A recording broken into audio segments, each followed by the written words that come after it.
اور یہ کراچی والے واقعے سے میں سوچ رہا تھا تو اس کا مطلب ہے کہ اس ہجوم میں جو لوگ تھے وہ اسی علاقے کے تھے اور وہ جانتے تھے کہ یہ جس کو انہوں نے قتل کیا ہے وہ احمدی ہے، اس لیے انہوں نے پہچانا. اس کا مطلب ہے سوشلی ایک دوسرے کو جانتے تھے. کیا آج ہم اتنے درندے بن گئے ہیں کہ ہم اب اپنے تعلق، اپنی آنکھوں دیکھے کا، نظر کا حیا بھول گئے ہیں اور چھوڑنے کو تیار نہیں ہیں؟ کیا ہم اس جگہ پر آ گئے ہیں؟ اتنا نیچے گر گئے ہیں، اتنی انسانیت پستی میں چلی گئی ہے.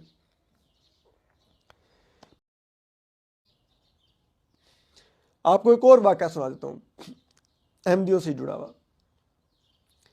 آپ پتہ ہے 1965 کی جنگ